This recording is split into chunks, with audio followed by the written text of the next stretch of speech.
বিয়ের দাওয়াত পেতে কার না ভালো লাগে, আর যদি সেটা হয় ছোটবেলার বেস্ট ফ্রেন্ডের, তাহলে তো আর কোনো কথাই নেই। আর সেটারই তো প্রস্তুতি নিচ্ছিলাম।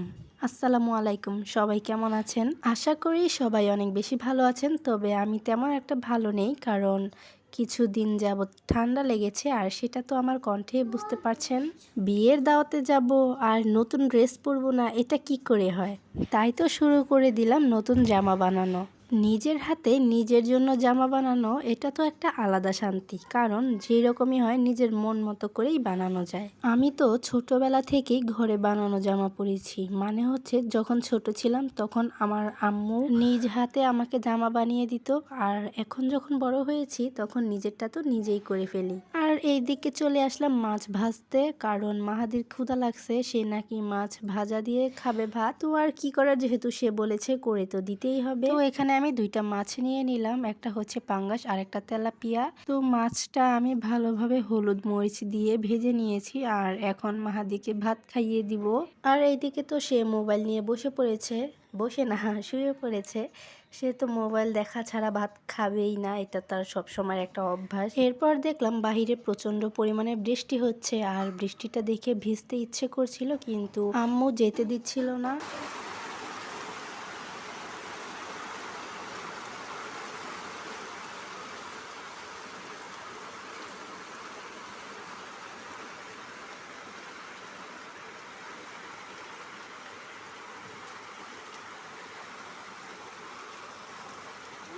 টিনের চালের বৃষ্টির শব্দ কিন্তু বেশ ভালো লাগে, তবে সেটা শুধু আমার কাছে না, আমার মনে হয় সবার কাছেই সেই আওয়াজটা অনেক বেশি ভালো লাগে। আফসোস শুধু একটাই রয়ে গেল, যে ভিজতে পারলাম না। দেন আমি পাখি দেখতে চলে আসলাম, আর এগুলো তো প্রায় হয়তো অনেকেই চিনেন, বাজিগার পাখি। আর মাশাল্লাহ 4টা বাচ্চা হয়েছে, এখনো খুবই ছোট, উঠতে পারে না। দেখতে কিন্তু খুবই কিউট, সারাদিন শুধু কিচিরমিচির করতেই থাকে।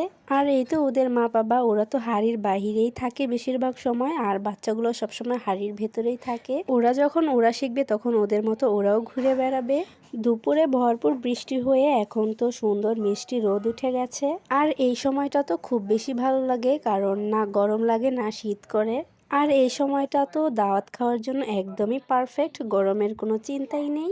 এরপর এখানে তো আমি আম্মুকে মেশিনে বসায় দিলাম, কারণ আমার আর ভালো লাগতেছিল না সেলাই করতে করতে, তাই আমি আম্মুর ঘাড়ে চাপাই দিলাম। আর এদিকে তো মাহা ডিস্টার্ব করতেছিল, ওর এত খেলার জায়গা থাকতেও ও এখানেই এসে খেলতেছে।